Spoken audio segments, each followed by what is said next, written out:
ሰላም ጤና ይስጥልን አድማጭ ተመልካቾቻችን እንደምን ዋላችሁ እንደምን አረፈዳችሁ እንደምን አመሻችሁ በያላችሁበት የሰዓት አቆጣጠር ዕለታዊ አበይት ጉዳዮች የተሰኘው ፕሮግራማችን አሁን ጀመረ። እስከ ፕሮግራማችን ፍጻሜ ድረስ አብራችሁ እንድትቆዩ በአክብሮት ጋበዝናችሁ። ፕሮግራማችንን እስከ ፍጻሜ ከኛ ጋር ቆይታችሁ ስትከታተሉ በአብይ አህመድና በብርሃኑ ጁላ መካከል የተፈጠረው መንፈራቀቅ፣ አማራና ትግራይን ለማታኮስ እየተሸረበ ያለው ሴራ፣ ኢኤስኤፍኤን ላይ አደጋ የደቀነው ክንፍ፣ እነዚህ ሶስት ርዕሰ ጉዳዮች አነጋጋሪ ናቸው። ለዕለቱ የተዘጋጀንበትን መረጃ ይዘን ቀርበናል። አድማጮች ከኛ ጋር ቆይታ ስታደርጉ ይህንንና በዕለት መረጃዎች የሚቀርቡትን ታዳምጣላችሁ። አብራችሁን ስለምትሆኑ ሁልጊዜም ደስ ይለናል። ምስጋናችን ከልብ ነው። እየተከታተላችሁ ያላችሁት ከኢትዮ ሰገነት ሚዲያ የሚቀርብላችሁን ፕሮግራም ነው። በቀጥታ ስርጭት የሳተላይት ፕሮግራም እየተከታተላችሁ ላላችሁ፣ በአገር ቤት በአራቱ ማዕዘን ላላችሁ በያላችሁበት ሰላማችሁ ይብዛ። የፕሮግራማችንን ስትከታተሉ ቢያንስ በሳተላይት እየተከታተላችሁ የዳታ ችግር እንደዚህ ለሚያጋጥማችሁ አንድ ጊዜ ሼር ማድረግ የምትችሉ ከሆነ እናንተም በስልክ በአይፓድ ወዘተረፈ የምትጠቀሙ አንድ ጊዜ ላይክ ካደረጋችሁ ወይም ሼር አድርጋችሁ ሌሎች እንዲከታተሉት ካደረጋችሁ በኋላ በዘላቂነት እናንተ በሳተላይት ቴሌቪዥኑ ልታዩ ትችላላችሁ። ሌሎች በውጭ ዓለም ያላችሁ በማህበራዊ ሚዲያ ያላችሁ ፕሮግራማችን ጀምሯል። ፕሮግራማችን ለሌሎች እንዲደርስ በማድረግ መረጃው በፍጥነት እንዲደርስ የበኩላችሁን አስተዋጽኦ እንድታደርጉ ጠይቃችሁ በአክብሮት ነው። እስከ ፕሮግራማችን ፍጻሜ ድረስ ከእኛ ጋር ቆይታ አድርጉ። ርዕሱ ጠጠር ያለ ነው። በአብይ አህመድና በብርሃኑ ጁላ መካከል የተፈጠረው መንፈራቀቅ፣ ከጊዜ ወደ ጊዜ የጨመረ መምጣት፣ አማራና ትግራይን ለማታኮስ የሸረቡት ሴራ ምን ይመስላል የሚለውንም እናነሳለን። ኤስኤፍኤን በትላንትናና በዛሬው ዕለት በከፍተኛ ሁኔታ ማነጋገሪያ ሆኗል። ከኤስኤፍኤንን አደጋ ላይ ሊጥል የሚችል እንቅስቃሴ እንዴት ተደረገ? የትኛው ክንፍ ነው ከዚህ ጀርባ እያሴራ ያለው እና መጪው ሁኔታ ምንድን ነው ሊሆን የሚችለው የሚለውንም በምንችለው መጠን ጉዳዩን በደንብ ፈርዘር ሄደን ለማጣራት ሞክረናል። ከፍተኛ የሆነ ሚዲያ ላይ የተከፈተ አብዮት አለ፣ ወይም የሚዲያ ላይ ከፍተኛ ተቃውሞ አለ። ይህንን ለዚህ ከፍተኛ ተቃውሞ ምክንያት የሆነውን ጉዳይና መፍትሄዎቹ ምንድን ናቸው የሚለውንም እናነሳለን። አድማጮች በሁሉም መስክ በየደረጃው ማጣራት ባለብን እርከን ደረጃ ሁሉ ነገሩን በትኩረት ተከታትለነዋል። ይሄ በተለይ ከኤስኤፍኤን ጋር በተያያዘ ተቋም ነው። እንደምታውቁት ደግሞ በዲያስፖራው ዓለም ላይ 40 ዓመታትን ያስቆጠረ ትልቅ ተቋም ነው። ይሄ ተቋም እንዲሁ በቀላሉ ዝም ብሎ ለሆነ አካል ተሰጥቶ ዞር የሚባል አይደለም እና የመላው ኢትዮጵያውያን ተቋም ነው። ይህንን ተቋም የሆኑ አካላት ከኪሳቸው ባወጡት ገንዘብ ያቆሙት አይደለም። የሆኑ አካላት በአንድ ወቅት ኃላፊነት የሚሰጣቸው አካላት የፈለጉትን በይነው እንደፈለጉ ሊያፈርሱ ሊገነቡት የሚችሉት ተቋም አይደለም። የህዝብ ተቋም እንዲሆን አድርጎ የመቀጠል ኃላፊነት ከሁሉ የሚጠበቅ ነው። ግን በዚህ ዙሪያ የተፈጠሩ ችግሮች ምንድን ናቸው የሚለውም በደንብ አጥርተን እንነግራችኋለን። እስከ ፕሮግራማችን ፍጻሜ ድረስ አሁንም ከኛ ጋር እንድትቆዩ በአክብሮት ነው የምንጋብዛችሁ። ወደ ቀዳሚ አጀንዳዎቻችንና የዕለት ርዕሰ ጉዳዮቻችን ዋና ዋና ጉዳዮች ከማለፋችን ቀደም ብሎ ሁልጊዜም እንደምናደርገው ማን ከየት ገባ የሚለውን እንጠይቅና እነማን ከየት ገብታችሁ የተሳተፋችሁ ነው መጀመሪያ እሱን ቼክ እናደርጋለን። በዚሁ መሰረት ማን ከየት ገባ የሚለውን ጀመርን። አሁን መጻፍ ትችላላችሁ። አሁን በቃ ጽፎ ተዘጋጅቶ እየጠበቀ የነበረ ሰው ነው የሚመስለው። ሜክኒ ቴክሳስ ቀዳሚ ሆኗል። ከዛ የተከተለው ግን ከካናዳ የሚኒሊክ ትላንትም ዛሬም ንጉሥ ናቸው። ከካናዳይ ብለዋል መይሳው። ከዚያም ከቦስተን ተከትለዋል። ሰላም ሰገነቶች ከሽሮ ሜዳ እየተከታተልናችሁ ነው ብለዋል። እናመሰግናለን። ሽሮ ሜዳዎች ከአዲስ አበባ ፊት በር አካባቢ ሸራተን ገብተናል ብለዋል። እናመሰግናለን። ከተፈሪ መኮንን በጣም ከልብ እናመሰግናለን። አቡሽ ፊሊ ቴንኪዩ አቡሽ። ሚኒሊክ ዛሬም ንጉሥ ነው ብለዋል። ከአስመራ ባር ጂማ ብለውናል። እናመሰግናለን። ከካናዳ ቶሮንቶ ኤኤስኤፍኤን ስፖንሰር የተደረገው በኢትዮጵያ ንግድ ባንክ ነው በሚል የገለጹ አሉ። ዘርዘር ያለ መረጃ ይዘናል። እሱም በተመለከተ እንነግራችኋለን። የብዙ ኢትዮጵያውያን ከንሰርን ነው። በጣም ትክክል ነው። ይሄ ከንሰርን መኖሩም አግባብነት አለው። የህዝብ የለፋበት የደከምበትን ተቋም ይጠብቃል፣ መጠበቅም አለበት። ተገቢ ነው። ልክ ናችሁ። እና ያለውን ስታተስ እነግራችኋለን፣ መረጃዎቻችን እናገራችኋለን። ከጢቾ አርሲ ገብተናል ብለዋል። የእኛ ነገር ማለቂያ የለው የሚል ነገር ድክም ያለው አይነት ሰው አጻጻፍ ነው። አይተናል እሱን። ከለቡ አካባቢ ከቡታጀራ ከወግዲ ወረዳ ገብተናል ብለውናል። ከኮሎራዶ ገብተናል። እናመሰግናለን። አይ አንተ ባትኖር ምን ይውጣን ነበር፣ እናንተ ባትኖሩ እኛስ ምን ይውጣን ነበረ ነው የምንለው። እናመሰግናለን አብራችሁን ስለምትሆኑ። በኃይሉ ነኝ ከቤተሰብ ከሾላ ብለዋል። ከስዊድን ገብተዋል። ድል ለፋኖ ላላችሁ እናመሰግናለን። ከኔዘርላንድ የገባችሁ እናመሳለን። ከአዲስ አበባ እናመሰግናለን። አንተነህ አስራት ከአየር ጤና ገብተዋል። ከልብ እናመሰግናለን። ሄኖክ ከሰሚት ገብተዋል። ታዴ ማን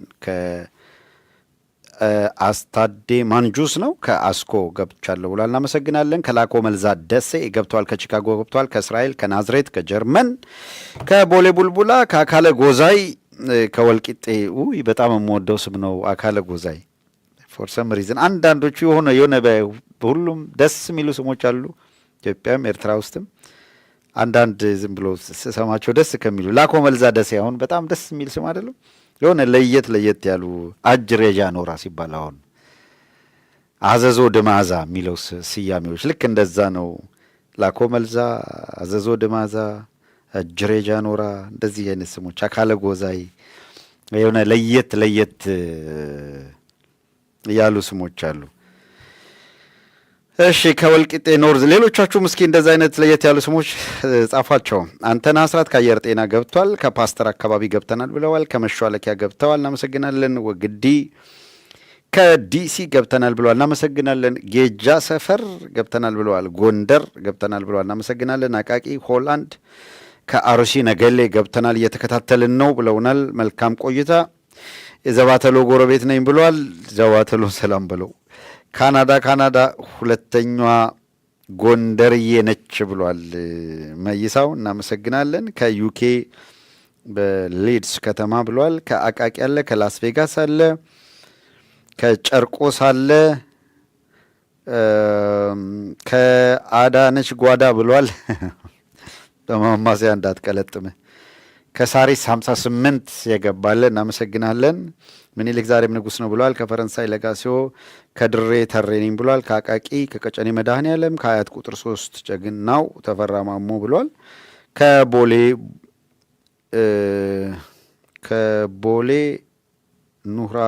ጉራራ ለማለት ነው። ቦሌ ጉራራ ነው ኑራራ የሚል ነገር አለ። ከወልቂጤ አለ፣ ላስ ቬጋስ አለ። ከአብይ አህመድ ማንቁርት ላይ ነው ያለሁት ብሏል። ፋኖ ነህ እንዴ? አብይ አህመድ ማንቁርት ላይ መቼ ፋኖ ነው የሚገኘው። ሄኖክ ከሰሚት አለ፣ ከመሆኒ ብሏል። ከመሿለኪያ ብሏል። እናመሰግናለን። ከቤተል የቡቺ ጎረቤት ብሏል። አንተነህ አስራት ከአየር ጤና ከደቡብ አፍሪካ ኤርሚያስ ነው ከዘባተሎ ሰፈር ብሏል። ግራ ከገባው ሰፈር ስም ነው ወይስ ግራ? የእውነት ነው። ግራ ከገባው ሰፈር የሚባል አለ። ተሬ ነኝ ከድሬ ምኒልክ ዛሬም ንጉስ ነው ብሏል። ከአዲስ አበባ ከወልቂጤ ከአቃቂ ከጨርቆስ ከሐዋሳ ከሳውዲ ከሳር ቤት ከሳሪስ 58 ከግራ ከገባው ሰፈር ድጋሚ ነው የጻፍከው። እናመሰግናለን። አባይነሽ ገብረ ጊዮርጊስ ክንዴዋ ብላለች። እናመሰግናለን። ላስ ቬጋስ፣ ሰበታ፣ ጎንደር ከሁሉም አካባቢ ከጅቡቲ ከየአቅጣጫው የገባችሁ ከአያት ጣፎ፣ ከደሴ፣ ከውቢቷ፣ ከአቃቂ፣ ከሰበታ ሰላም ለኢትዮ ሰገነት ሚዲያ በሙሉ ቤተሰቦች ባዩሽ ሰላም ታቀርባለች። ከቺካጎ ገብተዋል። ኮዬ ፈጬ ገብተዋል። ከድሬ ከቡልቡላ ከየአካባቢው እየገቡ ነው። እናመሰግናለን። ከፍሎሪዳ ገብተዋል። ከደንበጫ አንደኛው ተወዳጅ ስም ደንበጫ። ከዱባይ ገብተዋል። ከጎንደር ገብተዋል። ኢዮብ ከለንደን ገብቻለሁ ብሏል።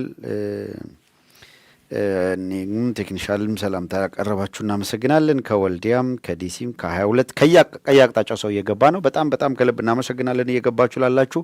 አንድ ነገር እርግጠኛ ሁኑ፣ እስካሁን ቴክስ ካደረጋችሁት ራሳችሁን እዩና ፈትሹና ስንቶቻችሁ ላይክ የምትሏን በተን ተጭናችኋል የምትሏን እርግጠኛ ሁኑ።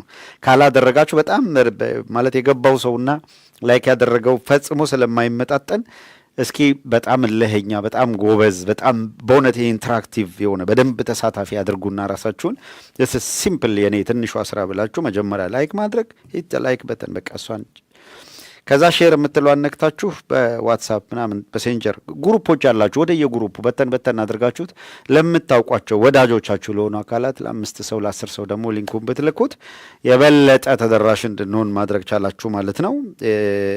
ይሄንን በማድረግ አብራችሁን ቆይታ አድርጉ። ስለምታደርጉም ስለምታግዙንም ከልብ እናመሰግናለን። ጥሩ እየጨመረ ነው። እንደዛው ቀጥሉ።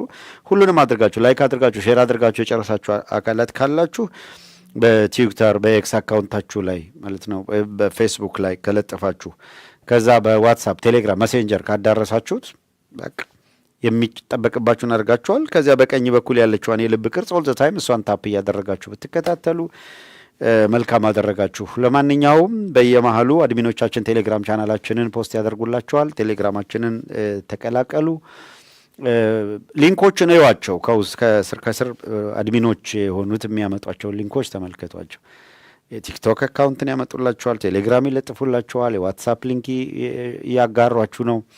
በቋሚነት ኢትዮ ሰገነት ሳተላይት ቴሌቪዥን በሳተላይት ቆይታ እንዲኖረው በአራቱ ማዕዘን አሁን እያዳመጠ ያለው ህዝብ እንደዚሁ ያዳመጠ እንዲቀጥል የምትፈልጉና ለዚህ ድጋፍ ማድረግ የምትፈልጉም የኢትዮ ሰገነት ዌብሳይት አለላችሁ። እዛ ላይ ገብታችሁ በየአቅማችሁ መመዝገብ ደጋፊ ነን ይሄ እንዲቆይ እንፈልጋለን የምትሉ በምትችሉት መጠን ለእያንዳንዱ እንደ አቅሙ መጠን ነው ያለው። ክሊክ አድርጋችሁ ገብታችሁ በአቅማችሁ በመመዝገብ ድጋፍ እንድታደርጉም በኮዲው በአክብሮት እንጠይቃችኋለን።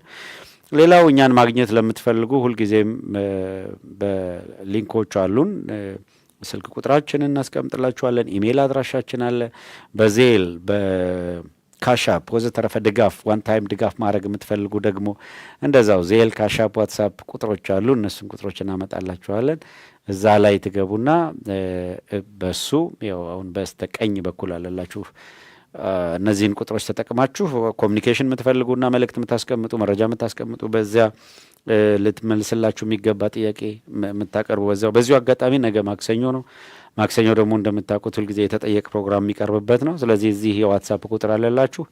አጠር አድርጋችሁ ጥያቄያችሁን ግልጽ በቃ ሾርት ኤንድ ፕሪሳይዝ አጠር አድርጋችሁ አብራርታችሁ ጥያቄያችሁን ይሄ ጥያቄ ያለን ይሄ አድሬስ ይደረግልን ብላችሁ ይሄ መጠየቅ አለበት ይሄ መጠየቅ የለበትም ምናምን የምንለው የለም። መጠየቅ የሌለበት ማለት ማንሳት የሌለብን ጉዳይ ሲኖር ጉዳዩ ከሕግም ከምንም አንጻር የሚታይ ሲሆን እሱን እንገልጽላችኋለን። ከዛ ውጭ ግን ማንኛውም አጀንዳ ይሄ ልክ ነው ይሄ ልክ አይደለም የሚል የእናንተን ፖዚሽን አቋማችሁንም ልትገልጹ ትችላላችሁ። እንዲብራራ የምትፈልጉትንም መላክ ትችላላችሁ። ይሄን እያደረጋችሁ ተከታተሉን። እናመሰግናችኋለን በድጋሚ አብራችሁን ስለሆናችሁ። የዕለት መረጃዎች እናስቀድምና ወደ ዝርዝር ጉዳዮች እንገባለን። ዛሬ ዕለተ ሰኞ ነው። በፕሮግራማችን ገፋ እናደርግና ከማጠቃለላችን በፊት ደግሞ ሁልጊዜም የምትጠብቁት አንድ አጠር ባለ ጊዜ ውስጥ የሚቀርብ ምርጥ ትንታኔ አለ፣ ይቀርብላችኋል። እሱም አብራችሁን ቆይታ አድርጉ። ወደ ዕለቱ መረጃዎች እንለፍ። ቀዳሚ የምናደርገው የዕለት መረጃዎች ላይ የምርጫ ፖለቲካ ጨዋታን በተመለከተ አብይ አህመድ የገጠመውን ኪሳራ ለማካካስ እየሄደበት ያለው ርቀት በኪሳራ ላይ ሌላ ኪሳራ እንዲያመጣ ነው አስገዳጅ እየሆነበት የመጣው። ለማንኛውም የአልጀዚራን ዘገባ ተከታትላችሁ ከሆነ አብይ አህመድ ያው ብቻውን ሩጦ ያሸነፈበትና እዚህ ምንም ኮምፕሊኬሽን የሌለው እዚህ ቦታ ከላይ ያሸንፈኛል ብሎ ለአፍታም የሚሰጋበት የሌለ ምርጫውም ከአንድ ዓመት በፊት በበቂ ሁኔታ ዝግጅት አድርገው እንዴት ምርጫው እንደሚካሄድ መቼም የኢትዮ ሰገነት ተከታታዮች በዚህ በጣም ከልብ እንደምትረኩ ጥርጥር የለንም። በደንብ መረጃ እያገኛችሁ ስለቆያችሁ ማለት ነው። እንዴት እንደተዘጋጁበት ከተቃዋሚ ፓርቲዎች አሁን ከሌ ገባ ከሌ ያሸነፈ ሲባል ፎርሹር ኢትዮ ሰገነትን ስትከታተሉ የነበራችሁ በየትም በውጭም በውስጥም ያላችሁ እየሳቃችሁ ነው የምትከታተሉት። ምክንያቱም አብይ አህመድ ከዓመት በፊት ሊስት አድርጓል፣ ነግረናችኋል። ከተቃዋሚ እነማን ፓርላማ መግባት አለባቸው። አንዴ ሲያላግጥ አልሰማችሁትም? የሚቀጥለው ፓርላማ እንደዚህኛው ይሆናል ብዬ አላስብም፣ ይቀየራል ምናምን ሲል ነበረ። ፕላን የሚያደርገውን በቃ እሱ የሚፈልገውን ነገር ሁሉ ነው የሚያደርገው። እና ምርጫ የሚባለው ከመምጣቱ በፊት ምርጫውን እሱ እንዴት እንደሚያጭበረብር እርግጠኛ ሆኗል። ምርጫ አጭበርብሮ ለማሸነፍ ደግሞ አገሪቷ ጦርነትና እልቂት ውስጥ መቆየት ነበረባት።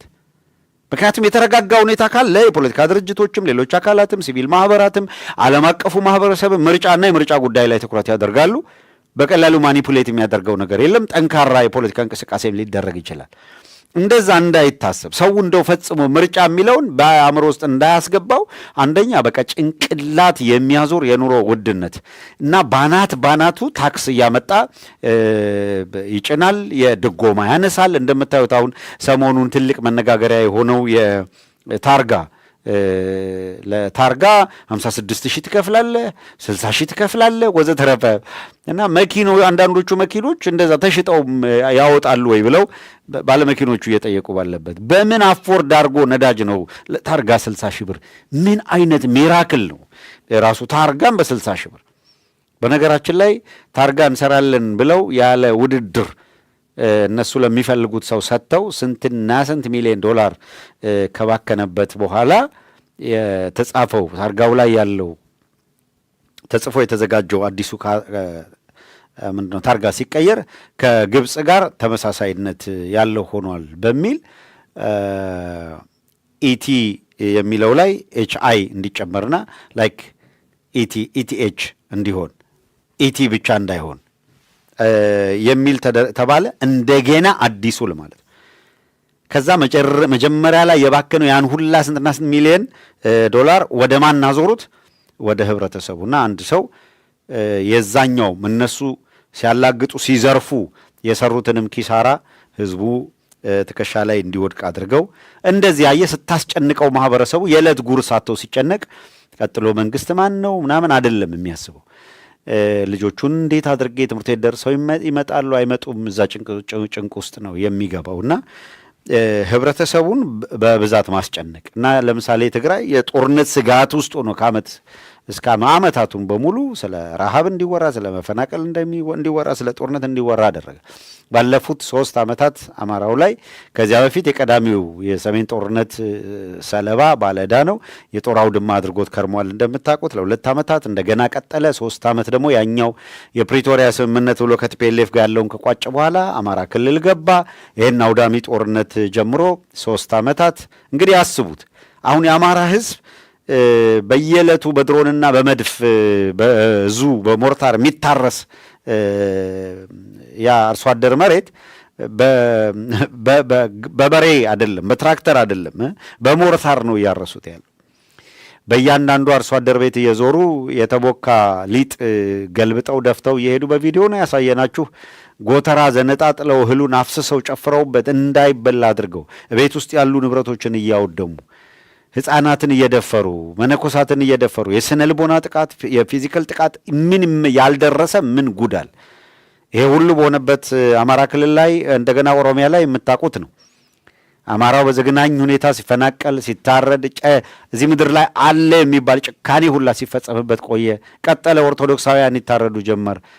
አሁን ቅርብ ጊዜ ኦነግ አለበት ይህንን ጫካ በሚል ደግሞ ኦሮሚያ ላይ እንደ አንድ አካባቢ ሙሉ ደኑን ያወደሙት። በነገራችን ላይ እነን ባለፉት 3-4 ቀናት በኦሮሚያ የጃልማሮ ኦነግ ይገኝበታል ብለው ደኑን እንዳለ ካወደሙ በኋላ አሁን ደግሞ በተመሳሳይ አማራ ክልል መጥተው አንድ ሙሉ ጥብቅ ደን ይሄ እዚህ አካባቢ ፋኖ አለ በሚል ደኑን ነው እንዳለ የጨፈጨፉት። እንዲህ ያለ በጣም አደገኛ ነገር እየተካሄደ ያለበት ወቅት ነው። በዚህ ውስጥ ሲዳማና ኦሮሚያ ላይ እንደምታውቁት በውጊያ ነው የተሰነበተው። ቤኒሻንጉል እረፍት አልነበረም፣ ውጊያ ላይ ነው። ድሬዳዋ ከተማ እንኳን አብይ አህመድ እንወስዳታለን የኛ ነው ብሎ ህብረተሰቡ ስንት ሜስ ውስጥ ነው ያለው፣ ስንት አሉ የሚባሉ ወጣቶች የአብይ አህመድን ንግግር ተከትሎ እንዴት ይሄ ይታሰባል በማለታቸው ተለቃቅመው በየእስር ቤት ነው የገቡት። ጋዜጠኞች እስር ቤት ናቸው። ግማሾቹ እንዲሰደዱ ተደርገዋል። ከእስር የተረፈው ስደተኛ ሆኗል። ሚዲያ የሚባል ሙሉ በሙሉ ተዘግቶ እንኳን ክሪቲሳይዝ የሚያደርግ ሚዲያ ኮሜዲ አንድ ሰው የኮሜዲ ስራ ሰርቶ አገዛዝን መተቸት ይኸውላችሁ መሳሪያ ይዞ የሆነ ነገር ይዞ አደራጅቶ እሱ ሌላ ነገር ነው። በኮሜዲ አንድን አገዛዝ መተቸት በጭራሽ የማይቻልበት ሁኔታ ተፈጥሮ ኮሜዲያን የኮሜዲ ስራ ስለሰሩ ይታሰራሉ። በሚዲያ የዋንማን ሾው ስራዎች እንደምታውቁት እንደዚህ በግሩፕ ደግሞ እንደምን ልታዘዝ አይነት አገዛዙን ክሪቲሳይዝ የሚያደርጉ በሙሉ እንዳል አንድም ቶለሬት አልተደረገም። እንኳን ተደራጅቶ ተቃዋሚ ፓርቲ ሆኖ ስልጣን ለመያዝ መፎካከርቶ አንድ ግለሰቡ ነህ የአብይ አህመድን ስርዓት ተችተህ ኢትዮጵያ ውስጥ መኖር የማትችልበት ሁኔታ ተፈጥሯል። በዚህ ውስጥ ስለ ምርጫ የሚያስበው ማን ነው?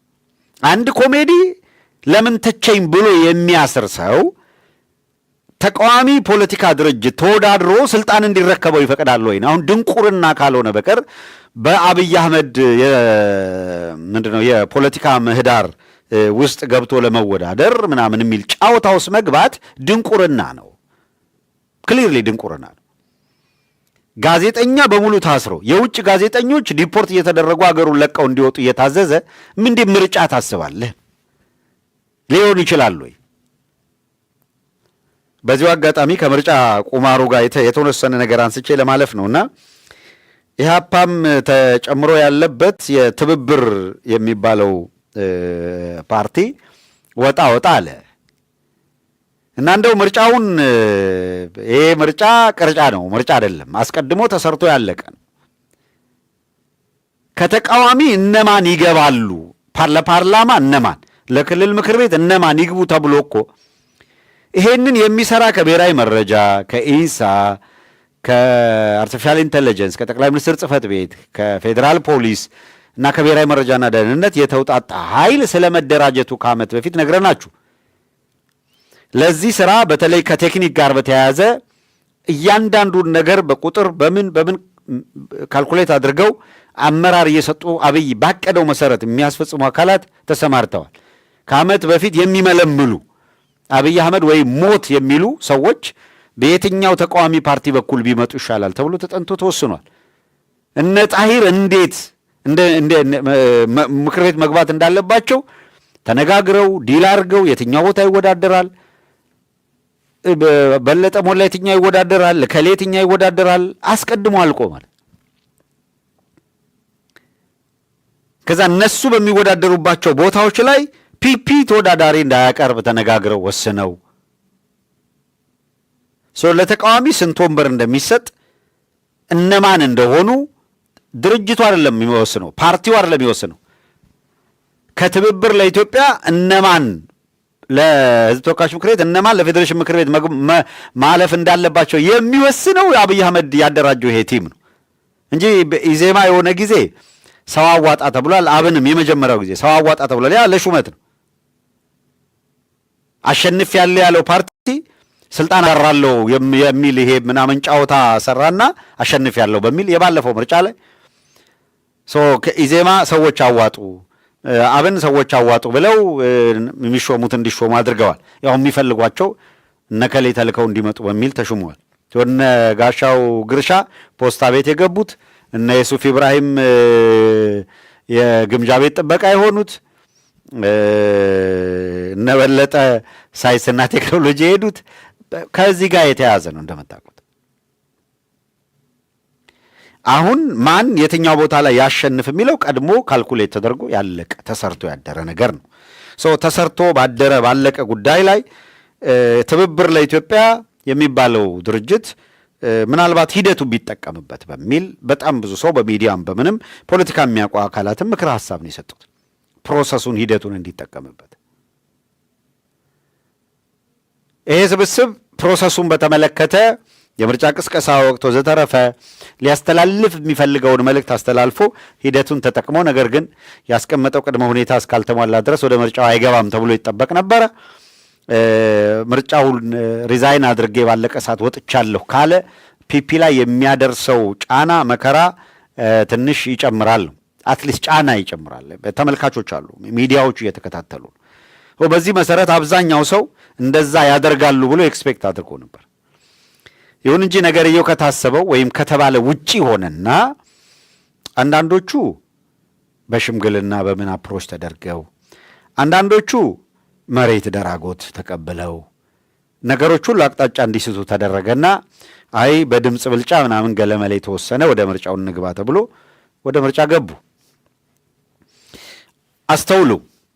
ያስቀመጥነው ቅድመ ሁኔታ እስካልተሟላ ድረስ ወደ ምርጫ አንገባም ብለው የነበሩት ያስቀመጡት ቅድመ ሁኔታ ሳይሟላ ወደ ምርጫ ገቡ። አከተመ። ከህዝብ ጋር ያላቸው ነገር የመጀመሪያው ነገር ወገባቸው ተቆረጠ፣ አመኔታ አጡ ማለት ነው።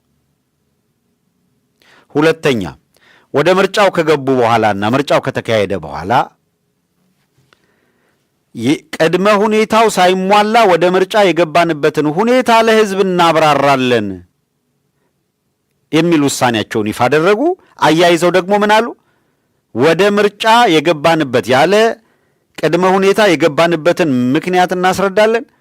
ነገር ግን በየትኛውም በክልልም ሆነ በፌዴሬሽን ምክር ቤት ደረጃ ባሉ የወንበሮች በየትኛውም ደረጃ ብናሸንፍ ፓርቲውን ወክሎ ወይም ትብብሩን ወክሎ ማንም ሰው ወደ ምክር ቤቶች እንዳይገባ ወስነናል፣ ቅድመ ሁኔታዎች እስካልተሟሉ ሚል ደግሞ አመጡ። የመጀመሪያው ቅድመ ሁኔታ ሳይሟላ ወደ ምርጫ የገቡበትን ጉዳይ ሳያብራሩ ወደ ምርጫው ገብተው ከምርጫውም በኋላ ይሄንን ሳያብራሩ አይ ወደ የፈለገ ይሁን ወደ ገባንባቸው ምክር ቤት አንገባም፣ ለሱም ማብራሪያ እንሰጣለን አሉ። እሱን ሳያብራሩ ደግሞ ዛሬ ሌላ መግለጫ ወጡ ትብብሮች። ምንድን ነው የሚለው መግለጫው?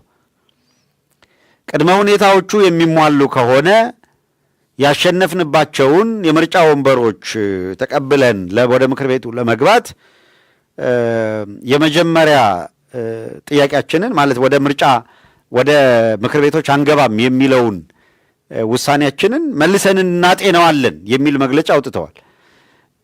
ተመልከቱ። አሁን ወደ ምርጫ ለመግባት ቅድመ ሁኔታ አስቀምጠው ያ ሳይሟላ ገብተው ከወጡ በኋላ ሳይሟላ የገቡበትን ሁኔታ ሳያብራሩ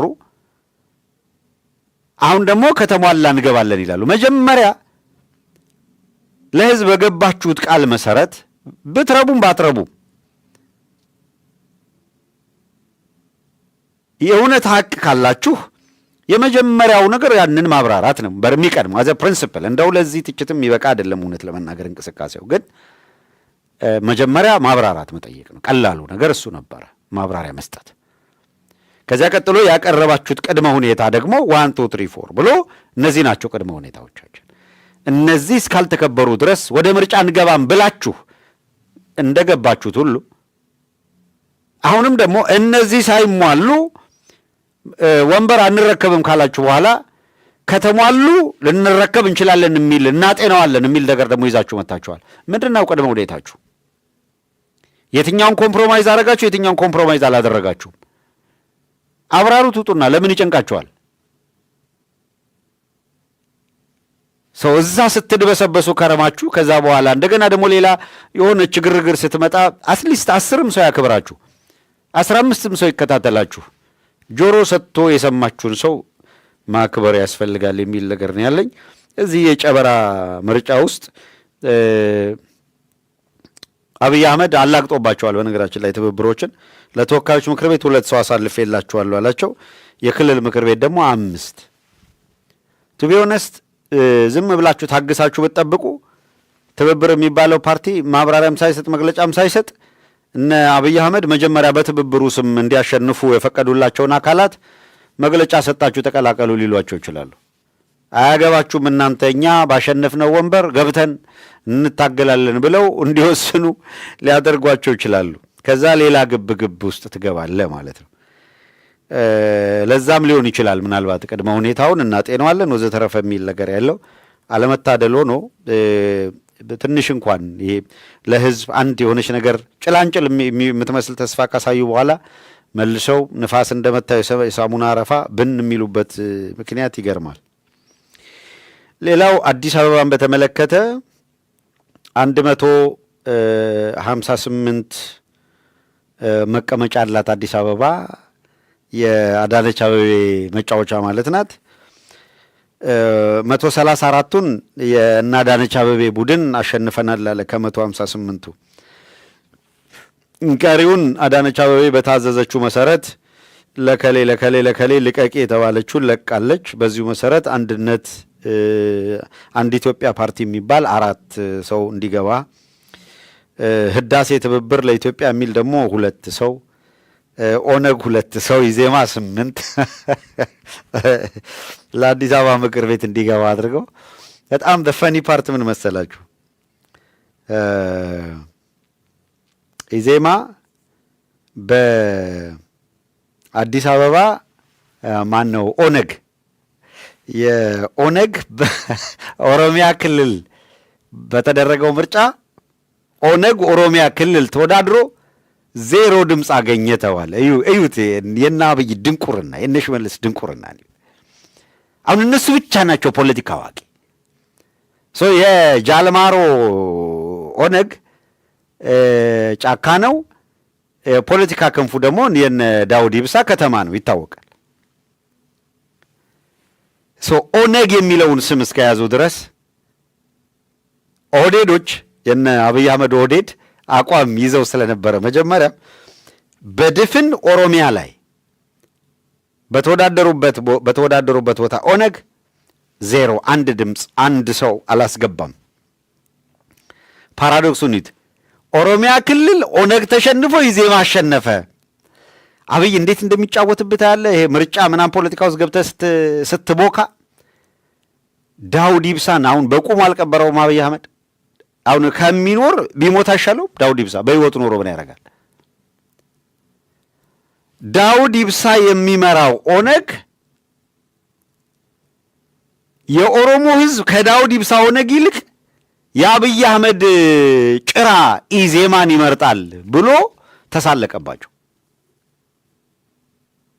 ኦነግ 1 ድምፅ 1 ሰው ኦሮሚያ ላይ ማሳለፍ ሲያቅተው ኢዜማ 1 ሰው ለተወካዮች ምክር ቤት ከኦሮሚያ አሸንፏል። ሌላው አስቂኝ ነገር ኦነግ ኦሮሚያ ላይ 1 ድምፅ እንኳን አጥቶ አዲስ አበባ ላይ ግን 2 አሸነፈ ተባለ። ከአዲስ አበባ ተወካዮች ምክር ቤት አየው የአዲስ አበባ ጉዳይ ላይ ኢዜማ 2 ተሰጠው፣ ኦነግ 2 ተሰጠው። ኦሮሚያ ላይ የተሸነፈው ኦነግ አዲስ አበባ ላይ አሸነፈ ተባለ። አዲስ አበባ ላይ ከኦነግ እኩል 2 ሰው አሸነፍኩ የሚለው ኢዜማ ኦሮሚያ ላይ ደግሞ 1 ድምፅ ተሰጠው። አሁን እና አብይ ፖለቲካ የእውነት የሚቆጨው እኮ ነው። እንደዚህ አይነት የጨቅላ ስብስብ እንዲሁ ሲጫወትብህ መኖር አያሳዝንም? ፖለቲካን እንደዚህ የሚያቦካ ቡኮዎች እውነት ለመናገር አሁን የተማረ የሰለጠነ እንደው ተውት፣ እንደው መማሩ ይቅር፣ እንደው በተማረ እንደው ትንሽ ፊደል በቆጠሩ በሚያስቆጥሩና በሰለጠነ በዓለማችን የመጨረሻዋ የሰለጠነችና በኢኮኖሚም በምንም ሀያል የሆነች ሀገር ውስጥ ሰው ለ20 ዓመት ለ30 ዓመት ኑሬ ያለው ብሎ ሲያበቃ እንዴት የዲያስፖራው ማህበረሰብ ለ40 ዓመታት ከሁሉም ፈተና ታግሎ ያቆየውን ተቋም አብይ ኪሱ ስለመክተት እንዴት ይሰራል? እንዴ ሰው በህይወት ኖሮ እንዴት እንደዚህ ያደርጋል? አንድ ችግር ያለው ልጅ ሰው የሆነ እንደው እንትኑ አክሰንቱ አማርኛ የሚቸገር ልጅ ታስታውሳላችሁ? ማህበራዊ ሚዲያ ላይ ሰው አቀፍራለሁ የሚል ልጅ አፈቅራለሁ ለማለት ነው ነገር ሰው ብሎ በቃ ሰው ነው አለ። ሌላ ምንም ሊለው የሚችለው ነገር አጥቶ አያችሁ። መጽሐፍ ቅዱስ ልጄ ሆይ ሰው ሁን ይላል። ልጄ ሆይ ሰው ሁን። እንዴት ልጄ ካለ ሰው ነው፣ እንዴት የሰው ልጅ ሰው ሁን ይባላል ብላችሁ አታስቡም? በጠራራ ፀሐይ ሻማ ይዞ የጠፋበትን የመፈለግ ያህል የሚንከራተት አይነት ነገር አድርጋችሁ አስቡት። ሙልጌታ ሉሌ ይመስለኛል በዚህ የሚታወቀው።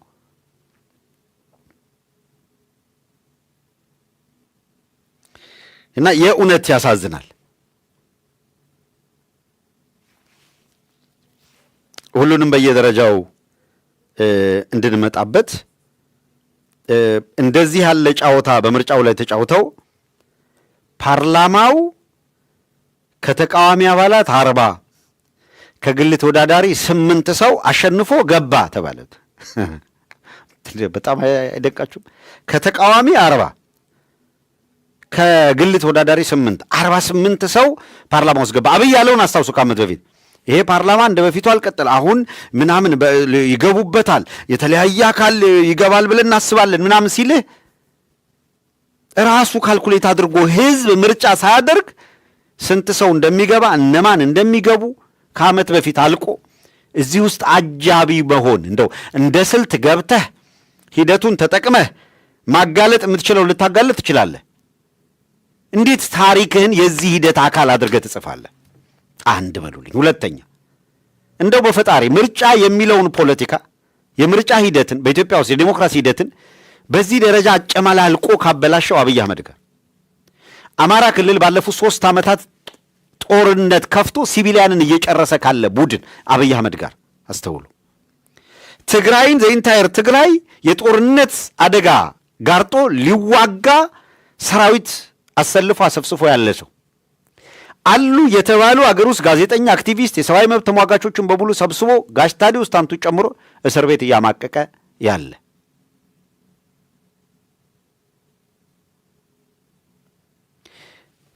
አርሲ ኦርቶዶክሳውያን በጠራራ ፀሐይ እንደ ከብት የሚታረዱበት ሁኔታ ተፈጥሮ ይሄንን እየካደ የሚያላግጥ በሞታቸው የሚያላግጥ እዚህ ዲያስፖራ ላይ ያሉት እኮ እዚህ ማለት ወገኖቻቸው እኮ ነው እዛ ያሉት። አርሲ 3 ሰው 4 ሰው የቀበረች እናት ልትሆን ትችላለች ዋሽንግተን ዲሲ ያለችው። ግን የሴፌኔ የሚባል 40 ዓመት የሆነው ተቋም አለ፣ እረዳለሁ የምትል አግዛለሁ የምትል ተስፋ የምታደርግ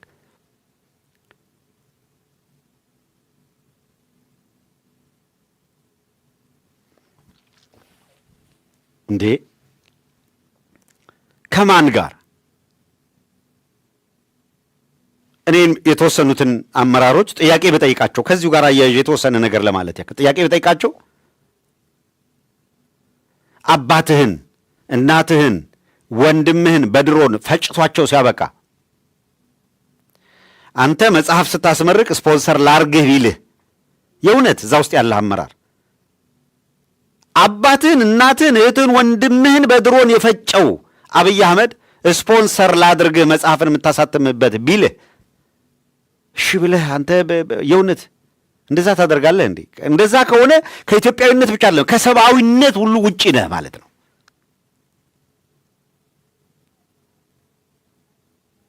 የፈለገውን ያክል ስንተባው ገንዘብ ይሄ ተቋም ኤስኤፍኤን በህዝብ ገንዘብ የቆመ ነው። በህዝብ መዋጮ የቆመ ነው።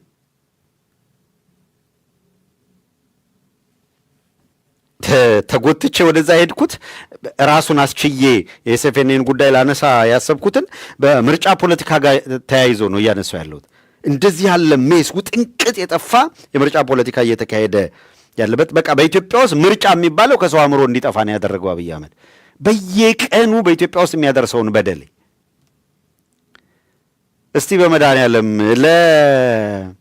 ለኢትዮጵያዊነት እሰራለሁ እያልክ የራስ መኮንንን ሐውልት ገልብጦ ያፈራረሰ ሰው እንዴት አድርገህ ከሱ ጋር ሆነ? ምን አይነት ኢትዮጵያዊነት ነው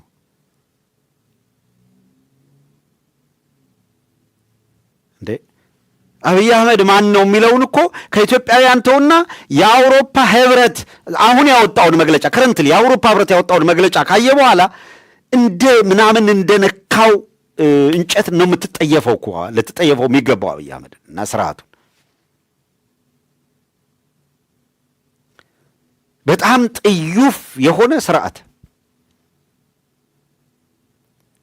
ዓለም እየተጠየፈው ያለ እንኳን ኢትዮጵያ ውስጥ ቀጠናውን በጦርነት ትርምስና ቀውስ ውስጥ እየከተተ ነውረኛ አደገኛ ቡድን ነው ብሎ ዓለም እየተነጋገረ ባለበትና ለፈጸመው ጄኖሳይድ ኦርቶዶክሳዊነትን አማራነትን የጥቃት ማዕከል አድርጎ ጭፍጨፋ እየፈጸመ ነው ከበደኖና ከአርባ ጉጉ ጀምሮ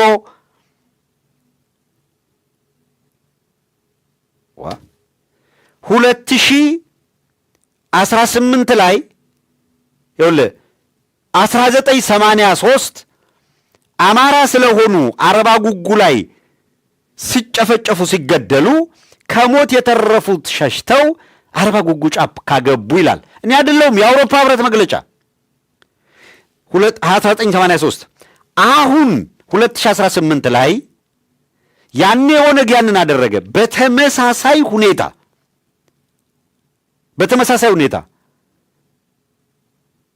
ኦርቶዶክሳውያን በገፍ ሲያልቁ ሲጨፈጨፉ፣ አማራ ተብለው ደግሞ በብሔር ማንነታቸው ሲሳደዱና ሲገደሉ 1983 አማራ ተለይቶ ሲገደል ወደ ሸሹበት ጫካ አማራዎችና ኦርቶዶክሳውያን የሆኑ ወደዚያ በረሃና ጫካ ሸሹ ይላል። ታሪኩን ሁሉ አምጥቶ አገናኝቶ ነው የአውሮፓ ህብረት። ይህን ካለ በኋላ በማንነትና በሃይማኖትን መሰረት ያደረገ ጥቃት ስላለ ይሄ በአግባቡ እንዲመረመርና ሂደቱ እንዲገታ ለማድረግ እንዲቻል በተባበሩት መንግስታት የጅምላ ፍጅትን የሚከላከል ወይም የሚያጠና ክፍል ይህንን እንዲመረምረው ተብሎ ጥያቄ ቀርቧል። ይሄ ጥያቄ የቀረበበት አካል ጋር የኢትዮጵያውያንን ተቋም ወስዶ አመራር ስለሆኑ ብቻ የሆኑ አካላት እዛው ስለገቡ ብቻ ያንን ማኒፑሌት አድርገው ወስደው ሊያስቀምጡት ይሞክራሉ ወይ ነው። ይሄ ከሆነ የነውር ሁሉ ነውር ነው እና ልክ አይደለም ነው። ከዚህ ስርዓት ጋር በፍጹም ምንም አይነት ግንኙነት ሊኖር አይገባም። ምንም ኦፍኮርስ ነን ፕሮፊት ኦርጋናይዜሽን እንደምታውቁት ለትርፍ ያልተቋቋመ ድርጅት የከሌ ነው ወይ የግዚያኛው ነው ወይ እዚህ ነው አይልም። ለትርፍ ያልተቋቋመ ድርጅት ነው። ግን አንድ ነገር እንውሰድ። የአውሮፓ ህብረት የዘር ፍጅት እየፈጸመ ነው ብሎ እንዲጣራ የጠየቀበት ክፍል ጋር ግን አትተባበርም። ኢትዮጵያውያንን በጦርነት እያስለቀሰ ካለ አካል ጋር ግን አትተባበርም። በዚሁ አጋጣሚ ኤስኤፍኤንኤ ነን ፕሮፊት ለትርፍ ያልተቋቋመ ድርጅት ነው። 40 ዓመታት የቆየ ይሄ ተቋም የ9 የ20 የ30 ስራ አስፈጻሚ አይደለም። ይሄ የዚህ ተቋም ባለቤት ህዝቡ ነው። አመራሮቹ ያንን እንዲያስተዳድሩ ኃላፊነት የተሰጣቸው ናቸው። ተርማቸውን ሲጨርሱ ይሄዳሉ።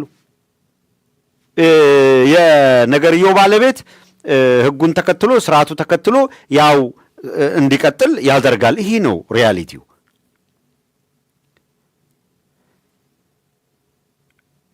እንደገና መልሰን ከምናነሳው እዚሁ ጋር ቋጭተን ለመሄድ ያክል አስደንጋጭ ነበረ እውነት ለመናገር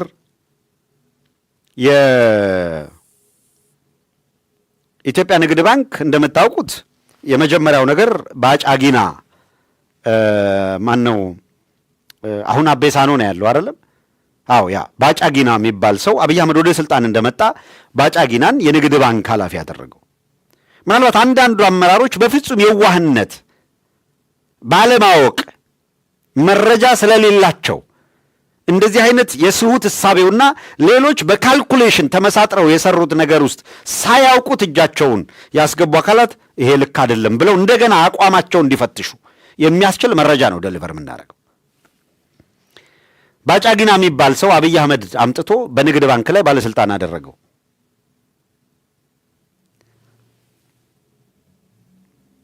ንግድ ባንክን እነ ታከለ ኡማ በልዩ ሁኔታ አዲስ አበባን እነ ሽመልስ አብዲሳ በግድም በውድም እንቆጣጠራታለን ባሉት መሰረት ዴሞግራፊውን እንቀይረዋለን ብለው በአደባባይ በተናገሩበት መሰረት አዲስ አበባ በሰበሩም ቦታ ሰበርናቸው ብለው በዛቱት መንገድ ንግድ ባንክ እነሱ ለዲሞግራፊ ቅየራ ለሚያመጧቸው እና በልዩ ሁኔታ ሀብታም እንዲሆኑ ለተፈቀደላቸው ሰዎች ያለ ኮላትራል የንግድ ባንክን ገንዘብ በገፍ እንዲያበድር ሲያደርጉ ሕግ ተከትለው የሚሰሩ አካላት ብሔረሰባዊ ማንነታቸው እየታየ ብቻ ጉዳዩን እንኳን ለመቃወም እንዳይበቁ ከንግድ ባንክ ካላቸው ኃላፊነት በሙሉ በማንነት ተጠርገው ተባረሩ። የቀዳሚ ጦርነት ሰበብ ሆነላቸው። የትግራይ ተወላጅ የሆነውን ነቀሉት። ቀጠሉ። ያለምንም ሄዚቴሽን አማራውን ነቀሉት። ልክ ከመከላከያ እንደነቀሉት፣ ከደህንነቱ እንደነቀሉት የአማራ ተወላጅ የሆነውን ነቀሉት። ይሄ ብቻ አይደለም፣ ኦርቶዶክሳዊ የሆነውን ነቀሉት። ኦርቶዶክሳዊ የሆነውን አስተውሉ። በእምነታቸው በብሔረሰብ ማንነታቸው ሰዎች ተነቅለው የተባረሩበት ተቋምና አሁን በጊዜው ተረኛ ነን የሚሉ ሰዎች የተቆጣጠሩት ተቋም ነው። ባጫጊና ተቋሙን ዜሮ አስገብቶት ንግድ ባንክ አለቀለት ሊዘጋ ነው ሲባል ባጫጊና ተነስቶ አቤሳኖ የተባለ ሌላ የኦህዴድ ሰው ኃላፊነቱ እንዲረከብ ተደረገ። ይሄ ተቋም እንደምታውቁት የመንግስት ስልጣን ይዣለሁ የሚለው ኦህዴድ እንደፈለገ የሚጫወትበት ተቋም ነው። አስተውሉ። በንግድ ባንክ በኩል ሲከፈል የነበረ የሰራተኞች ደሞዝ በሙሉ አቅጣጫውን ቀይሮ በኦሮሚያ ህብረት ሥራ ባንክ በኩል እንዲከፈል በማድረግ የያዙትን ንግድ ባንክ ሂዶ የኢትዮጵያ ንግድ ባንክ ስለሆነ የሚለው የኢትዮጵያ ንግድ ባንክ በኢትዮጵያ የኢኮኖሚ ስርዓት ውስጥ ተወዳዳሪነቱን በታሪክም ያለውን ሚና እንዲያጣ በማድረግ እነሱ የፈጠሯቸው የኦሮሚያ ህብረት ሥራ ባንክና እነ ሲንቄ ባንኮች አፐራንድ እንዲይዙ ሰሩ።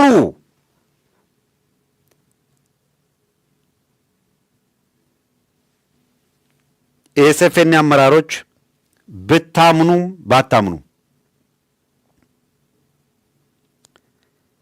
አብይ አህመድ ሰምቶ ጓሄድ ይሄ ለፖለቲካ ይጠቅመናል ሳይል አቤሳኖ ወስኖ እናንተን ስፖንሰር ሊያደርጋችሁ አይችሉም።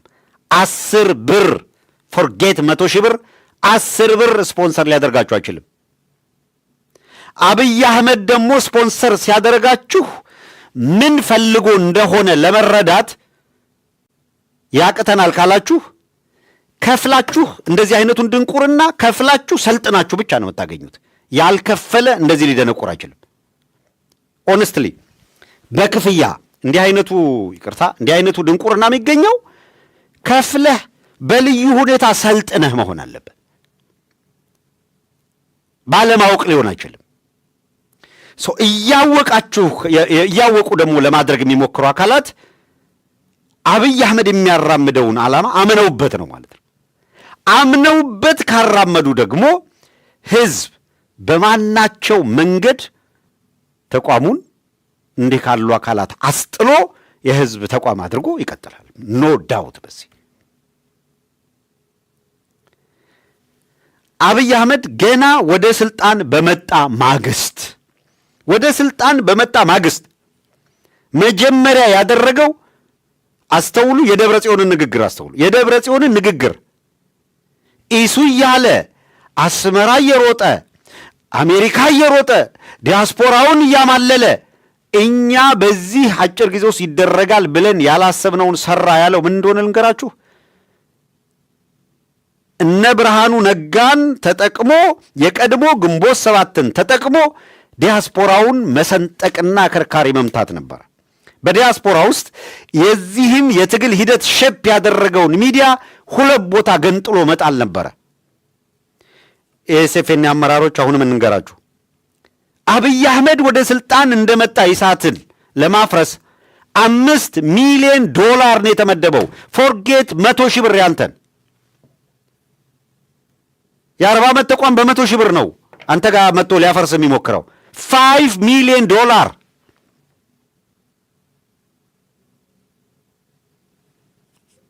የኢሳት የወቅቱ ስራ አስኪያጅ ይህንን ያውቃል።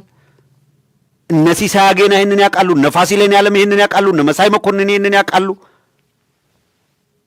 እዛው ነበርን፣ እናውቃለን። ቡቺም ሳትቀራላት እች መረጃ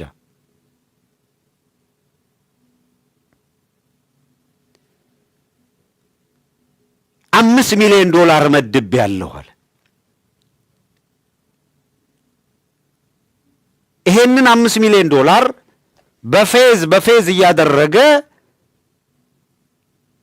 ለስራ እንዲውል የሚያደርግ ተቋም ዓለም አቀፍ ተቋም አለ ተብሎ የዛ ዓለም አቀፍ ተቋም ስራ አስኪያጅ ኃላፊ በወቅቱ ኢሳት ጋር ከነበረው ኃላፊ ጋር የኢሳት ስራ አስኪያጅ ከነበረው አካል ጋር እንዲገናኙ ምናምን ብሪጅ ተፈጠረ ወዘተረፈና የኢሳት በሉ እንግዲህ ገንዘብ ሊመጣ ስለሆነ የኢሳት ፖሊሲ ይቀየራሉ። አንዳንድ ድሪቷም እንደሚዘባርቁት አይደለም።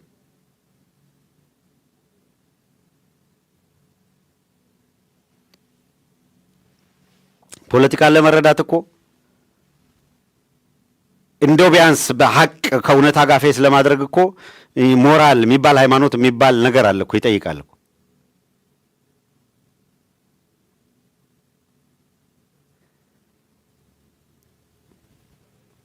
ጎበዝ $5 ሚሊዮን ሊገዛን የሞከረው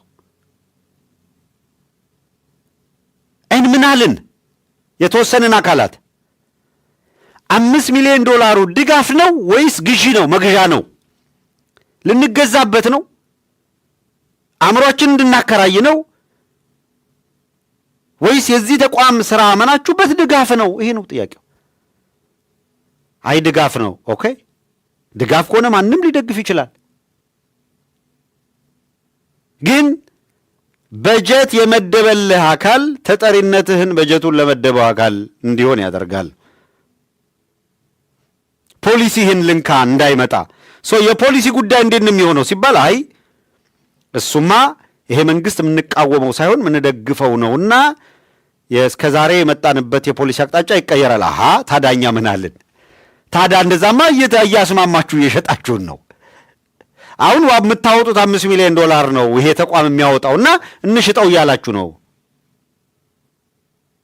አሁንም የተከታተላችሁ ያላችሁ የኤስኤፍኤን አመራሮች ይህንን መረጃ ያዙት። ይሄ የምንነግራችሁ እውነት ያዙትና ይውላችሁ የሌለ $5 ሚሊዮን አለ ተባለ።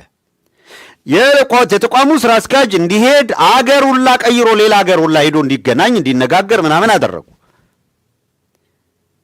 ይህን ካደረጉ በኋላ በሉ ገንዘቡን ለማስገባት ፖሊሲ ቀይሩ። የምን ፖሊሲ? የምንቃወመው መንግስት አይደለም የምንደግፈው ነው እንጂ አፕሮቹ እንደዛ ነው የሚሆነው። ይሄ ኢዜማ በኋላ ይዞት የነበረው አይነት አቋም ማለት ነው። አይ እሱን ከኢዜማ ጋር ጨርሱ፣ ይሄ ግን አይሆንም አከተመዛ ጋር አይ የፖሊሲ ለውጥ መደረግ አለበት ከአብይ አገዛዝ ምን ይደገፍ ነው ምናምን የሚል አቋም የያዙት አንድ ወገን ሆኑ። ኖ በፍጹም በዚያ እንስማማም የሚል ሌላ ወገን ሆነ። መቆራቆዝ ሆነ። በመሰረቱ አንዳንዶቹ ሁሉንም እየፈረጅኩ አይደለም፣ የገንዘቡን ጉዳይ ሁሉም ያውቃል ገንዘቡ መምጣቱን። ግን አንዳንዶቹ ከንሰርናቸው ገንዘቡ ሳይሆን የእውነት የአብይ አህመድ አገዛዝ ያዋጣል የሚል ልብ ሰጥቶ 100% የማመን ጉዳይ ነበር። ስለዚህ ካላቸው ጽኑ እምነት የተነሳ ፖሊሲው ይቀየር የሚል አቋም ያዙ። ፋራንካው ደግሞ ያጓጓው ፋራንካው አጓግቶት ፖሊሲ ይቀየር የሚለውን አቋም ያዘ።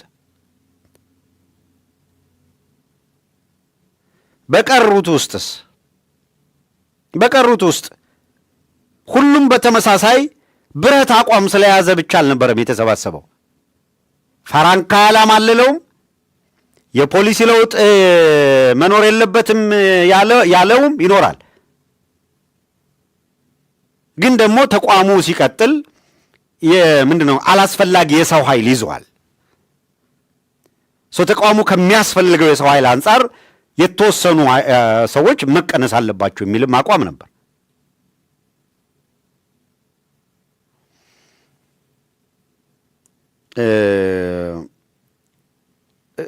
አሁን አላንሳው ምንም ጥቅም የለውም። ዞሮ ፖይንቴ ሌላ ጊዜ ካስፈለገ ይነሳል። ፖይንቴ ምንድነው?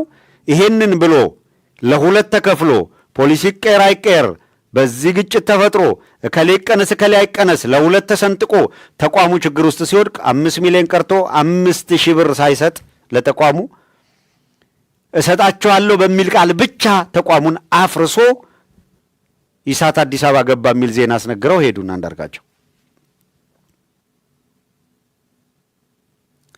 ኤስኤፍኤንን ዳግም እንዲህ እንዲያደርግ እንዳትፈቅዱለት ለአብይ አህመድ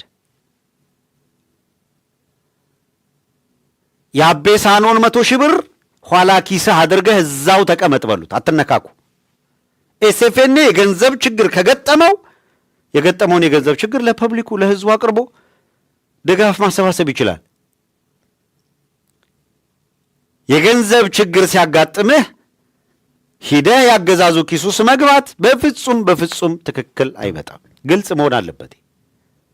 አንዳንዶች የላችሁ ገዢው ሁሌ አይን ቆቆ ነው የሚጠብቀው። ምርጫ በተካሄደ ቁጥር የገዢው ፓርቲ ቀጥተኛ ወካዮች ስልጣን እንዲይዙ የሚሰራ ርብርብ ከፍተኛ ነው። በየዓመቱ ግብግብ ይደረጋል። በዘዴ ነው የሚመለጠው። እነ ብርሃኑ ነጋ ደሞችን ያቋታል። ስለዚህ ኤስኤፍኤንን መያዝ እነ ብርሃኑ ነጋ 4 ኪሎ ቁጭ ብለው ከአብይ አህመድ ጋር እንደሚያሴሩበት አትጠራጠሩ። በውስጣችሁ ያሉ ውሎና ዳራቸው 4 ኪሎ የሆኑ ሰዎች በፈረስ ክላስ የኦህዴድ መንግስት ሲንከባከባቸው የሚውሉ ሰዎች እንደው ምን ፈልገው አሁን የኢትዮጵያ ተቋም ለኤስኤፍኤን ፍቅር እና ድጋፍ ኖሮት አገዛዙ ይሄን ሊያደርግ ነው?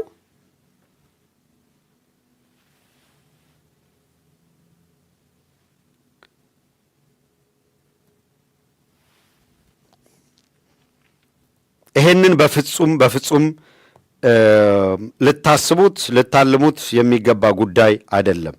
በጣም ጥንቃቄ ማድረግ ያስፈልጋል። እንደው ያልተገባ አቅጣጫ ያልተገባ መስመሩ ስላለመግባት ብርቱ ጥረት ማድረግ ያስፈልጋል። በዚሁ አጋጣሚ የምንነግራችሁ አድማጮች ይሄ ተቋም የህዝብ ተቋም ነው፣ የህልውና ጉዳይ ነው። ስለዚህ በየደረጃው ያሉ ተቋሙን የሚመሩ አዳዲሶቹን አመራሮች ለማግኘትና ለማነጋገር ጥረት አድርገናል።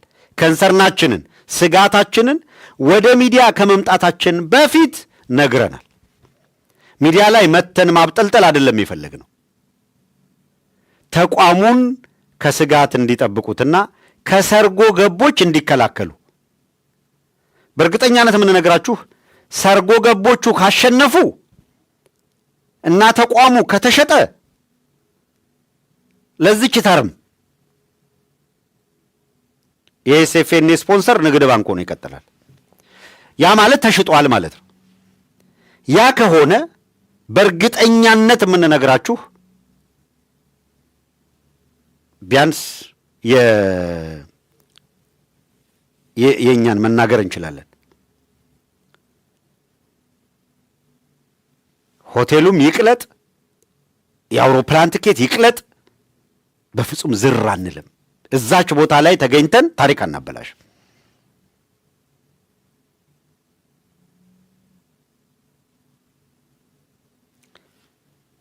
አብዛኛው ሰው እንደዚህ አይነት ዲሲሽን ላይ ይደርሳል ብለን እናምናለን።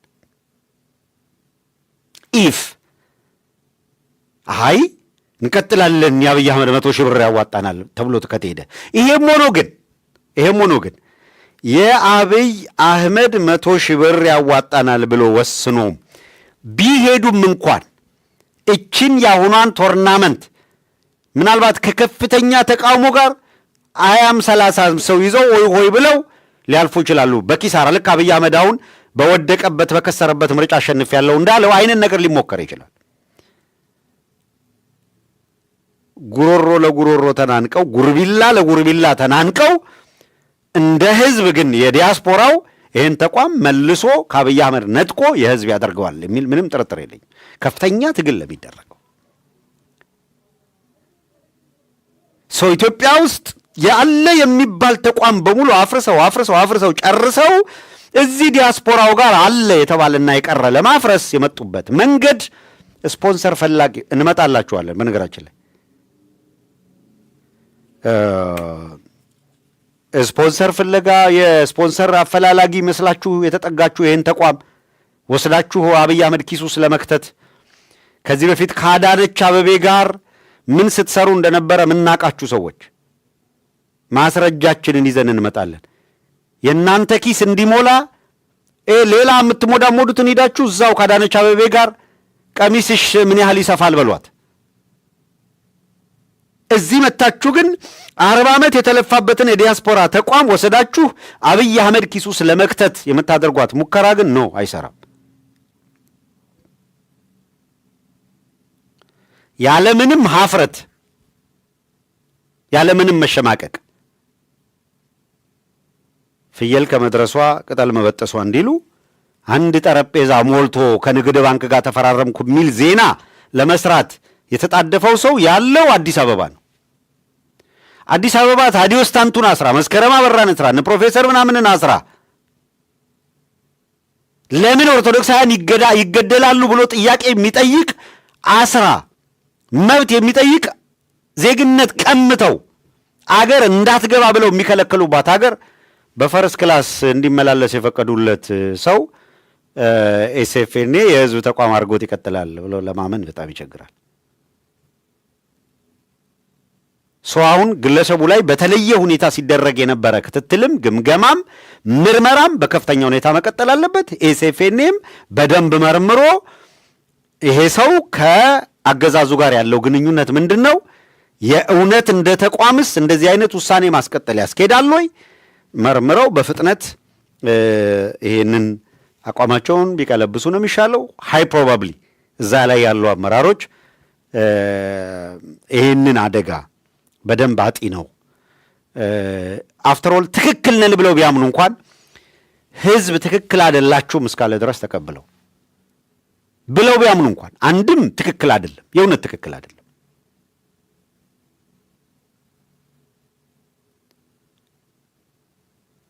በገዛ ህዝብህ ላይ እልቂት የሚፈጽምን አካል እንደ መንግስት አክሰብት አድርገህ ለመሄድ ትክክል አይደለም፣ መብት አይደለም። ነን ፕሮፊት ተቋም ገዢም ተቃዋሚም ሁሉንም አካል በገዢነቱ በተቃዋሚነቱ በምናምን አያደላም። በፓርቲ በፖለቲካ አመለካከት በቀለም በሃይማኖት ወዘተረፈ በዘር አያምንም። ኢትዮጵያዊነት ላይ ቤዝ ያደረገ ነው። ፐርፌክት። ያ ማለት ግን ጄኖሳይደር ያስተናግዳል ማለት ግን አይደለም። በ27 ዓመት ጊዜ ውስጥ ኢህአዴግ በኤስኤፍኤን ውስጥ ሚና እንዳይኖረው የተደረገው እንደ የአብይ አህመድን ያክል አረመኔያዊ ስርዓት ስለነበር አይደለም። ቢኬርፉል አሁን ያላችሁ አመራሮች ኔቨር ኤቨር በፍጹም ለውድድር የሚቀርብም አይደለም። በ27 ዓመት ውስጥ አንድ ጊዜ በቀን 300 ሰው ተገሎ የጅምላ መቃብር አይቀበርም ነበረ። ጎበዝ በኤክስካቫተር እየዛቀ ከሚቀብረን ሰው ጋር እንሰራለን ማለት መብት ሊሆን አይችልም። ነን ፕሮፊት ነው ሁሉንም ያስተናግዳል ማለት ጄኖሳይደርን ያስተናግዳል ማለት አይደለም። አንድን ህዝብ እንደ ህዝብ የሚፈጅን አካል ያስተናግዳል ማለት አይደለም። እንዴ የአማራ ህዝብ አዲስ አበባ መግባት እኮ አይችልም። አማራ ስለሆነ ብቻ ኢፍ አንተ አማራ ከሆን ከስርዓቱ ጋር ካልተሞዳሞድክ ኪስ ውስጥ ያለው መታወቂያ አማራ የሚል ከሆነ ኤስኤፍኤንኤ ላይ ያለ አመራር ኤኒ ታይም አርሲ ስላልሆንክ ብቻ ነው ያልተገደልከው። ኦርቶዶክስ ከሆንክ ትገደላለህ፣ አማራ ከሆንክ ትገደላለህ። ነን ፕሮፊት እንዲህ ያለውን ቡድን እንዴት ሊያስተናግድ ይችላል? ተራ አምባገነንነት እኮ አይደለም። በ27 ዓመት ውስጥ 40 ዓመት የቆየው ኤስኤፍኤንኤ አምባገነን ስርዓትን መንግስት ነው ብለን የምናስተናግድበት ሁኔታ የለም የሚል ነው። አላሙዲ በስፖንሰር አድራጊነት መጣ፣ ለሁለት ሊከፍለው ሞከረ። አላሙዲንን ከቦ ሲዞር የነበረ ጅብራ ቡድን ነበረ። አሁንም ያን ቡድን ደግሞ የራሱን ቢዝነስ ይዞ ኤስኤፍኤንኤ ከቻለ በኤስኤፍኤንኤ መቃብር ላይ የራሱን ቡድን መገንባት የሚተገብረው ሁሉም ቢዝነሱን ነው የሚያስበው። ኢትዮጵያውያን አንድ ተቋም ይኖራቸው። በቃ ተውት፣ ኤስኤፍኤንኤን ተውት። እናንተ ቢዝነስ የምትሰሩ ቢዝነሳችሁን ስሩ ሌላ ቦታ። አትሊስት አንድ ተቋም ግን ለኢትዮጵያ ተው። የግድ ደግሞ ከአገዛዙ ጋር ወስዳችሁ የምታስተሳስሩት ነገር ምንድን ነው? እንደው ትንሽ እንኮ ደህና መንግስት እንደው የመንግስትነት እንኳን ቅርጽ ቢኖረው ኦኬ። አሁን ወስዳችሁ አብይ አህመድ ኪሱ ስለመክተት ስርዓት መታገል በፍጹም ትክክል አይደለም። እና የምንጠብቀው እኔ በጣም በከፍተኛ ተስፋ የምጠብቀው አመራሮቹም በሚገባ ተረድተዋል ብለን እናምናለን። እዚህ ጋር አሁን የምናሳየውን ቁጣችንን ስሜታችንን አጋርተናል፣ በሰከነ መንገድ አጋርተናል በየደረጃው። ይህን ያደረግነው እዚህ ጋር መተን ሚዲያ ላይ ማሳጣትና መጫጫህ ብቻ አይደለም። ትርጉም ያለው መጀመሪያ ዴሊቨር ማድረግ ያለብን ሐሳብ ዴሊቨር ማድረግ ነው። ያላዩት አንግል እንዲያዩት ነው። የሌላቸው መረጃ እንዲኖር ማድረግ ነው። ከዛ ጠቅላላ አጋጣሚውን ተጠቅሞ ተቋሙም ድምጥማጡ እንዲጠፋ መስራት የሚፈልጉ አካላት እንዲሰሩ እድል መስጠት አይገባም። ይህን ተቋም ፕሮቴክት ማድረግ ነው እንጂ ድምጥማጡ ይጥፋ ማለት ለማንም አይጠቅምም። ጎበዝ 40 ዓመት ለፍተህበት የራሱ ጉዳይ አይባልም። ይጥፋ ይውደም ምናምን አይደለም የሚባለው። ኖ ዌይ እንዴ! በአቋራጭ የሆነ አካል መጥቶ እንደፈለገ አይ የእውነት በጣም ከበረታ ተቋሙን ለቀቅ አድርገህ እዛው እምቧ በል ማለት ነው። ኤስኤፍኤን ላይ አይደለም። ኤስኤፍኤን የህዝብ ተቋም ነው። ካገዛዙ ጋር መስራት ያዋጣል የሚል አቋም ካለህ እምቧን ይዘህ እምቧ በልበት መብት ነው። ይሄ ግን እምቧ የሚባልበት አይደለም። የላሞች ስፍራም አይደለም። እውነት ለመናገር ብዙ ሰው ለፍቶበታል፣ ብዙ ሰው ደክሞበታል።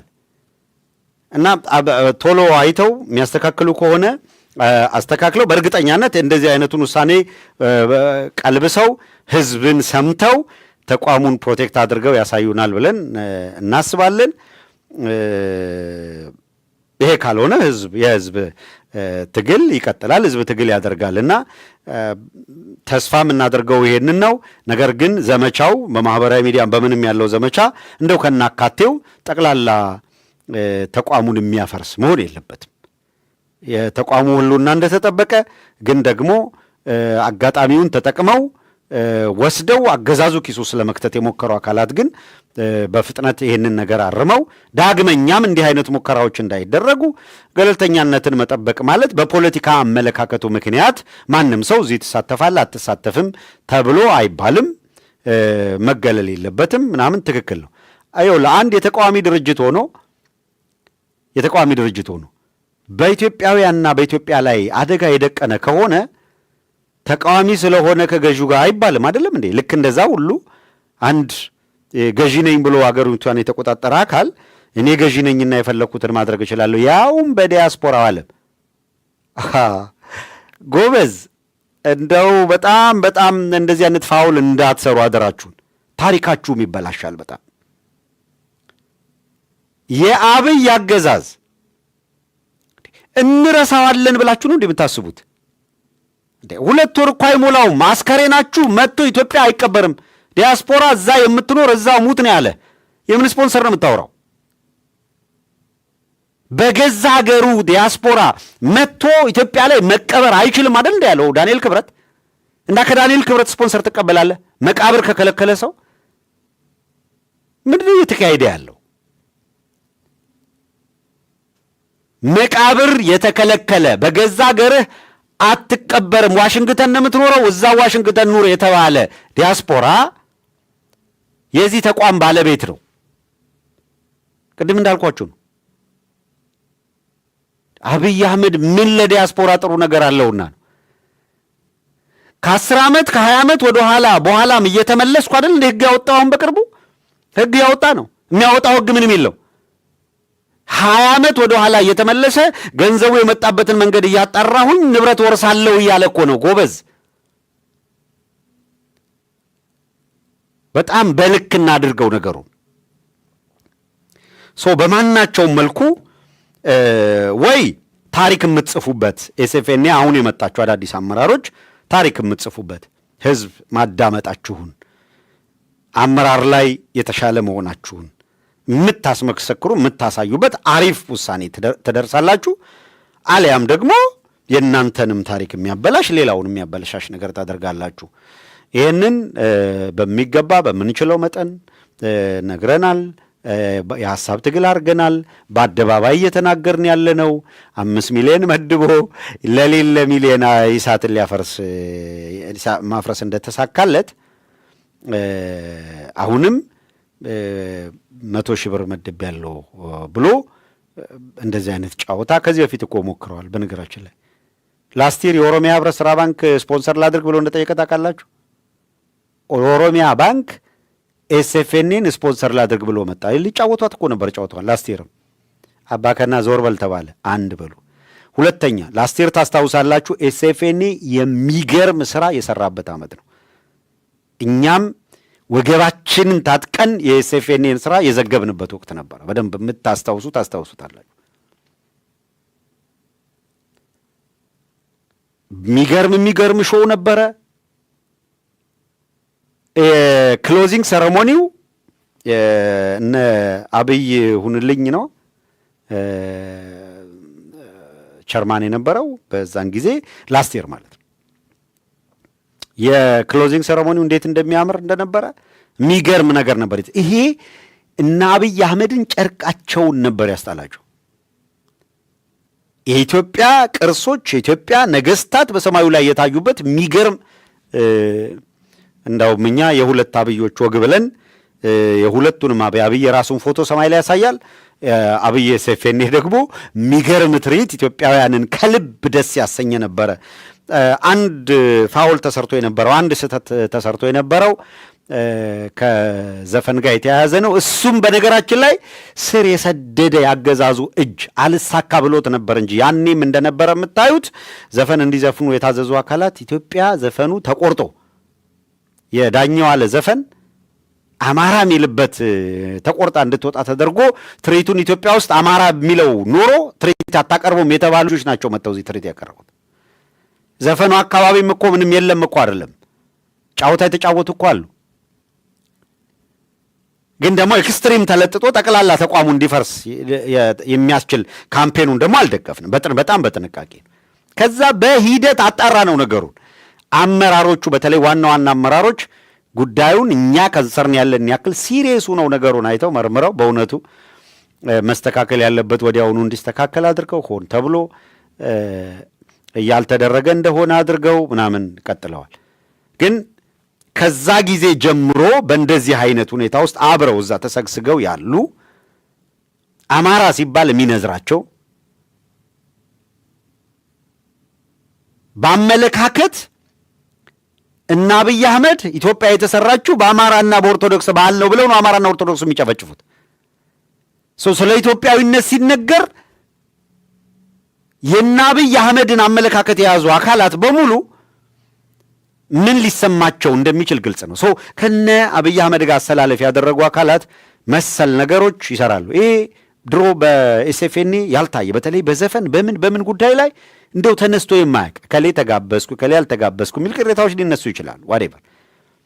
ነገር ግን ከዘፈን ላይ የሆነ ፓርቲ እየተቆረጠ ሁላ እሱ እንዳይካተት ማድረግ እንደዚህ የተለያዩ ነገሮች ሲሰራ ነበረና በነገሩን አያርፍም አገዛዙ። አመራሮች ቻሌንጅ አለባችሁ። በጣም በጥንቃቄ ብታዩትና ይሄንን በፍጥነት አስተካክላችሁ ህዝብ በሚጠብቃችሁ ልክ ተገኝታችሁ ነገሩን ታርሙታላችሁ ብለን ተስፋ እናደርጋለን። አድማጮቻችን ተከታትለን የሚሆነውን ነገር እኛም እናሳውቃችኋለን በቅርብ ጊዜ ውስጥ። ሁኔታውንም በጣም በቅርበት አይናችንን ሳንነቅል እንከታተላለን። ይሄን